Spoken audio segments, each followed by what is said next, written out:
Welcome to the motherfucking relay. We're covering today's top boxing news.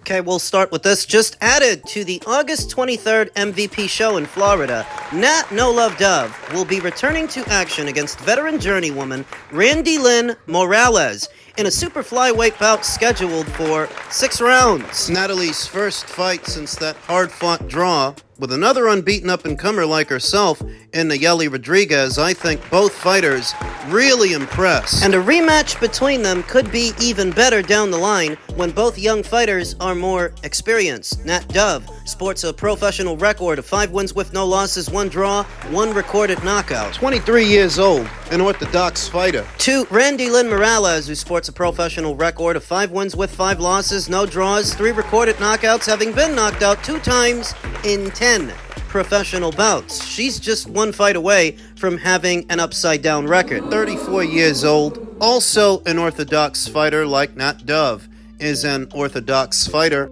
Last in action, in October of last year, opposite the ring, Melanie Timko, who she dropped a unanimous decision against. So this is a fighter who's been stopped by Jenny Fuchs, stopped by Jasmine Artiga. She could end up getting stopped for the 3rd time by Natalie, who packs a decent-sized punch. That's one of her standout qualities, her aggression, her shot selection, and her power. She doesn't have that many recorded knockouts, not yet, but there could be one en route. Natalie's got the potential to become the face of this weight class because she's young. She's only 23, and even though she's only 23, she's a well-schooled amateur. She comes from good stock. In tandem with the super flyweight division being an open book right now, there are 4 world titles split between 4 champions. Nobody's dominant. Nobody can say they're the best in show. But Natalie Dove, unlike so many fighters in the super flyweight division, has a major promotional outfit behind her with a big megaphone. And that makes a world of difference. That as soon as Natalie is ready to fight for a title, MVP has the means, the money, and the megaphone to make it happen and promote it. Holding the WBA title is Jasmine Artiga, who is also signed to MVP. They just signed her. And she's going to be boxing on the same show as Natalie in defense of her WBA title August 23rd in Florida. She's got the WBA. Mexico's own Ashley Gonzalez has the WBC, and Mexico's own Irma Garcia has the IBF. Japan's own Mizuki Hiruta has the WBO. She's going to be boxing next Friday on the undercard of a 360 Promotions show shown on UFC Fight Pass. It's an open book. The super flyweight division is an open book, primed for the taking. Nat Dove has all the potential, all the ingredients to become the face of this weight class. So how soon can we expect her to fight for an alphabet title? Things do tend to move a bit faster with the women than they do with the men. But because Nat is so young, I wouldn't rush her. I would not rush her into a world title fight. She's only 23. She has the luxury of time, so use it. Now, she's already boxed 2 times this year, set to box again later on this month, and if all goes well, there's still enough time to get her 1 more developmental fight before this year is out. You see, I would get Nat Dove to at least 12-0 or 15-0 before I let her fight for a title. I wouldn't rush her. I'd keep her active on the undercards of MVP shows. On the schedule that she's on, boxing 3 to 4 times a year, she could get to 12-0 or 15-0 in no time, and she needs that experience. She needs those rounds. There's no substitute for that. For experience, she has the raw ingredients, the talent, but now she needs the chops. The rounds in the bank. To learn to pace herself and mitigate her energy, how she spends it, fighting in those 6-rounders, those 8-rounders, those 10-rounders. She needs to come up against different fighters that have different base styles. Everybody ain't built the same, and she needs to experience that firsthand so that by the time she's ready to fight for a title, she's not just ready to fight for one, she's ready to win it, she's ready to defend it. Because the super flyweight division, while not often as advertised as some other weight classes, is actually a lot deeper than those weight classes. It's deeper than welterweight, than junior welter, than lightweight, than super feather, than feather. This is a deep division. And just imagine when the reigning flyweight undisputed champion Gabby Fundora finally decides to move up. This division is going to be even deeper for it. So Natalie needs all the experience she can get while she can get it. I think she's going to win later on this month, and we'll see what happens after that. Look, with Crawford, I think gaining too much weight and too much muscle might affect them. If they're thinking of surviving and being able to take a punch and being able to go rounds, then they're trying to maybe go the distance, and they'll be happy with that. But I think Crawford's natural talent, Mayweather had it. You know, you guys were just mentioning right now that he doesn't. Crawford, Mayweather never needed to gain weight and never needed to be heavy to be able to beat those bigger guys. I think Crawford's skills. We give Crawford a chance because we know how good he is, how his skills, his speed, his combinations. But if he's gaining so much weight, he might not be able to do those. He might not be able to have those same skills when it comes to his speed, his footwork because of the weight. So we'll see. I just hope he's not just training and getting big to survive and go the distance, because maybe that's a win for him. Maybe he's thinking, if I go the distance with him, that's a big win for me. So I just hope not. I expect Crawford to actually pull off some runs and maybe even pull off the fight. But if he's too heavy, too big, he's gonna get hit, and he's gonna have to exchange punches, and that's where the danger comes in. It's not enough to hear it for some people, even from an esteemed professional like Robert Garcia. Not enough. They need visual aid, something to better characterize what it is Robert's talking about. So do you guys remember when Emmanuel Navarrete moved up from 130 up to 135 for the Dennis Berenchik fight? Do you remember that he was fat and flabby, soft in the body, not as explosive, not as sudden at 135 as he has been at 130 and 126, 122, not at 135. Yeah, titties. And that was just moving up from 130 up to 135. That was just moving up one weight class. Terence Crawford is moving up two weight classes. Look at David Benavidez. He moved up one weight class from 168 up to 175. And all of a sudden, he's not knocking people out. He's not knocking people down. He doesn't land with the same authority at 175 that he used to at 168. And that's just moving up one weight class. Terence is moving up two, and he's not just moving up two. He hasn't fought in over a year. He's 37, going on 38 years old. We've been all through that in other videos. Focus on the weight. What is the role of the weight? He's going to be carrying more weight into this fight than any other fight before it, and that could theoretically impede his ability to perform, to stay in character, because he's carrying so much more weight or so much more muscle than he normally does. I mean, muscle in and of itself, that much more muscle on a fighter eats up that much more oxygen on a fighter, so the fighter tires faster. Terence Crawford is putting on all this muscle, all this weight, so that he's able to absorb Canelo's punches, so that he is able to endure. He could also, in effect, slow himself down to where he doesn't have the same snap on his punches he does at the lower weights. He doesn't have the same timing. All the time off could affect his timing by itself. All the added weight, that's extra. Being 37, going on 38 years old, you really don't have the same reflexes at that age that you did in your youth, that you did in your prime. Even though Terence Crawford is undefeated, he's no longer in his prime.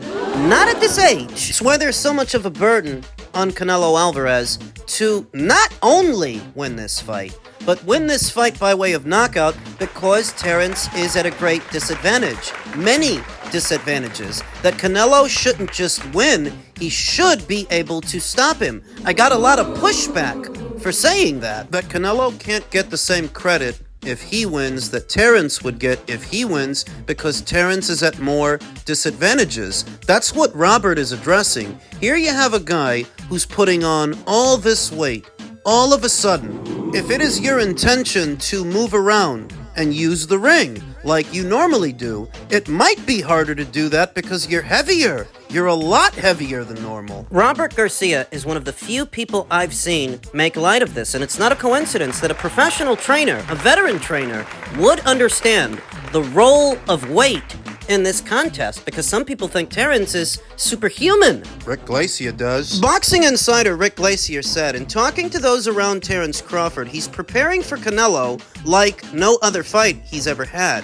And typical of Crawford, confident that he will win, but not arrogant about it, more low-key about it. And in Crawford fashion, he's inspiring the other fighters in the camp. That's boxing the Terrence Crawford way. So for those who think that Terrence Crawford is coming to survive a la Jermel Charlo, just looking to pick up the big bag, that is not the case. Now you know. But we don't know. We don't actually know. And we won't know how Terrence carries all that weight until the night of the fight. Some fighters, they move up, they get worse. That's what happened to Jorge Linares when he moved up from 135 up to 140. What happened to Emmanuel Navarrete when he moved up from 130 up to 135? Some fighters, they move up and they get worse. Other fighters, they might get better. Because look at Zerto. Well, yeah, he's one of the few that did. He moved up a lot of weight, but it's actually helped him. This is not an exact science when it comes to the sweet science, but at minimum, it's a hurdle. It's an obstacle to be addressed. That Terrence is going to be walking into this fight a lot heavier than he normally does, and he ain't getting no younger. Fighting at 168 for Canelo, that's just another day at the office, but for Terrence... No catch weight, there's no rehydration clause, he's going in cold, he's going in. So when people tell me that they think Terrence Crawford is going to get stopped, he's going to get knocked out, it's very hard to argue with them. It's very hard to not agree. Well, yeah, but Canelo hasn't knocked anybody out in a long time. Factor in that these are super middleweights that he's been fighting, not smaller, older fighters that are moving up to weight classes like Terrence. These guys, maybe Canelo's not knocking them out, but they're a hell of a lot more used to fighting at that weight than Terrence. They're used to taking punches from fighters at that weight, unlike Terrence. It's a factor. It's something to think about. In men's heavyweight news, ahead of his fight with Moses Itauma, Whyte has no problem being the underdog, saying everybody wants to go to heaven, but nobody wants to die. Oh, shit. London, England. It was sometime in the 1990s when Whyte's dad first said a phrase that did not really make any sense to his young son at the time. Only now, with the 37-year-old rapidly approaching a crossroads fight that many people are expecting him to lose, have those old words taken on a new meaning. Everybody wants to go to heaven, Whyte says, but nobody wants to die. When I was a kid, my dad would say random stuff to me like that all the time, and most of it made no sense. But now as I get older, I understand what he was trying to tell me, and I miss it. On the face of it, the emotive mantra could be taken in a number of different ways, but with his August 16th date on DAZN pay-per-view, with the young and seemingly unstoppable Moses Itauma drawing ever closer, the pertinence for Whyte is clear. It just means don't be scared to take risks, Whyte adds. Don't let people talk you out of something when you know where it is you want to be. If you think about it, we've got priests and popes that spend 100 years in the church, and when it's time to die, they start panicking. Why are you worrying about dying? You're a man of God, and you're hoping to go to heaven. You shouldn't be scared to die, because that's the only way you're going to get there. Jesus Christ. My mindset is that nobody wants to fight Moses. He's young, sharp, and full of beans, but you have to believe in yourself and take risks. Sometimes you have to take risks to get to where you want to go. In my youth, the elders in my village told me something similar. They said, nobody ever did anything hard. Nobody ever did anything that was difficult to do by telling themselves that they couldn't do it. So Whyte believes that he can do it. Anyway, to cut a long story short, I believe in myself. Whyte is nearly twice his opponent's age and a veteran of 34 professional fights. Itauma, 12-0 with 10 KOs, is the sort of prospect anyone would like to buy shares in, with a seemingly limitless upside given the state of the heavyweight division. It has been suggested that the 20-year-old is perfectly placed to take over from undisputed champion Oleksandr Usyk as the #1 heavyweight once the Ukrainian decides to hang them up. Whyte, living and training out of Portugal, has heard the noise but has not really spent much time listening. They are saying he's the most dangerous guy from this era and the next era, he says, so I guess that's a win-win for me. I'll let the experts decide. These last few years have taught me that this is what I do. This is what I love doing, and I need to take advantage of it, focus on it, and fuck it. What? I added that last part. If I go in there and blow Moses out in one round, what will people say? Today, he's the next Mike Tyson, who is great, who is amazing. People are talking about him fighting Usyk. But if I go in there, do my thing, catch him and blow him out, then what? Does that mean he's not good anymore? No, it just means it was a good fight and he got caught. There's gonna be a fight on the 16th of August. I'm going to come and do my thing. Whether he's the A side, or I'm the A side, B side, or C side, someone is going to be on their backside, and that's all that matters. I was thinking 2 or 3 years ago when I was sitting down and watching all of this unfold, damn, I need to get back to the table, Whyte said. So now I'm here. Sometimes it's a bit surreal. It just shows that hard work, dedication, and resilience pays off. But I've always been a fighter. I was born in the middle of a hurricane. In 1988, when my mom was giving birth to me, a hurricane came and blew the roof off. I just know how to persist. I'm extremely stubborn. All I've done in my life is fight and struggle. Everything else, I've got to learn. I've got to learn to be a better human being, be a person of faith, more loving, caring. But fighting. And being in amongst animals are the two things I know best. As you know, I'm a dog, man. So anything to do with dog, I'm there all day, every day. I am an underdog. Top dog, bottom dog, front dog, side dog. As long as there's a dog involved, I'm all in. That can-do attitude is a part of what made Dillian Whyte a draw unto himself during the British Renaissance in boxing. Of course, AJ had his role to play and all of his fanfare, but separately, Dillian Whyte was a draw too, and this is why. A draw at the gate, a draw at the box office, this can-do attitude, with it, Dillian Whyte has found some success, and I'm still a fan of this guy. I respect him for it. But I think it's going to take a lot more than a can-do attitude to take out Moses Itauma next weekend. I've seen this kid myself, and the speed, the sharpness, the footwork, and the power. He's not even that big a heavyweight. He packs a much bigger punch than you would expect him to. That physically, he is not as imposing as some other heavyweights. He doesn't take up as much space as some other heavyweights, but this kid can crack. And at 37 years old now? I just don't think Dillian can take one on the chin from this kid. Stay on his feet. Dillian Whyte, for all his virtues, every time he's lost, it's been by way of knockout. Every time. So when I tell you that I think he's going to lose on Saturday, what I'm really telling you is, I think he's going to get stopped. I think he's going to get knocked out. A lot of people think that.